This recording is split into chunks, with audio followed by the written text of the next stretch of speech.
Andhra Pradesh assembly ఎన్నికల్లో కూటమి tsunami సృష్టించింది. 164 అసెంబ్లీ సీట్లు గెలిచి రికార్డులు బద్దలు కొట్టడమే కాదు, మెజారిటీ విషయంలో కూడా కొత్త రికార్డులు నెలకొల్పారు. ఏపీలో ఈసారి హైయెస్ట్ రికార్డు కొట్టింది మాత్రం గాజువాకలోనే.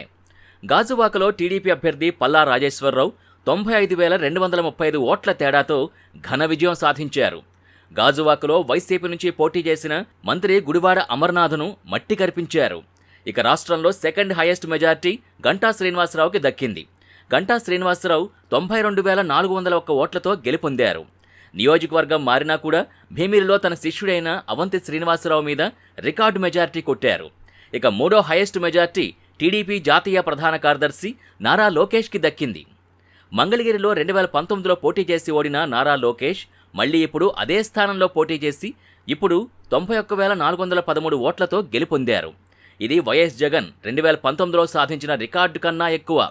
పెందుర్తిలో పంచకర్ల రమేష్ బాబుకు 81,870 ఓట్ల మెజారిటీ వచ్చింది. నెల్లూరు సిటీలో నారాయణ 72,489 ఓట్ల మెజారిటీ కొట్టారు. ఇక్కడో విచిత్రం ఏంటంటే నారాయణ వియ్యంకుడు గంటా శ్రీనివాసరావు కూడా టాపర్స్ లిస్టులో ఉండగా నారాయణ కూడా మెజార్టీలో కొంచెం అటు ఇటుగా వియ్యంకుడి వెనకే వచ్చారు. తణుకులో ఆరిమిల్లి రాధాకృష్ణకు 72,121 ఓట్లు మెజార్టీ లభించింది. ఇక జనసేన నుంచి పోటీ చేసిన 21 మందిలో హైయెస్ట్ మెజార్టీ సాధించిన నేత పంతం నానాజీ. ఆయన కాకినాడ రూరల్లో మరో కాపు నేత అయిన కురసాల కన్నబాబు మీద 72,040 ఓట్లతో రికార్డు బదులు కొట్టారు. విచిత్రం ఏంటంటే పవన్ కళ్యాణ్ కంటే కూడా పంతం నానాజీకి ఎక్కువ మెజార్టీ వచ్చింది. ఇక రాజమండ్రి సిటీలో ఆదిరెడ్డి శ్రీనివాస్ 71,404 ఓట్ల మెజార్టీ సాధించారు. విశాఖ తూర్పు నియోజకవర్గంలో వెలగపూడి రామకృష్ణ 70,877 ఓట్లతో ఘన విజయం సాధించారు. జనసేన అధినేత పవన్ కళ్యాణ్ పిఠాపురం నుంచి 70,279 ఓట్ల తేడాతో గ్రాండ్ విక్టరీ కొట్టారు. 2019 అసెంబ్లీ ఎన్నికల్లో 2 చోట్ల పోటీ చేసి ఓడిన పవన్ ఈసారి బలంగా కొట్టాలని నిర్ణయించుకుని కాపు సామాజిక వర్గం ఎక్కువగా ఉన్న పిఠాపురాన్ని ఎంచుకున్నారు.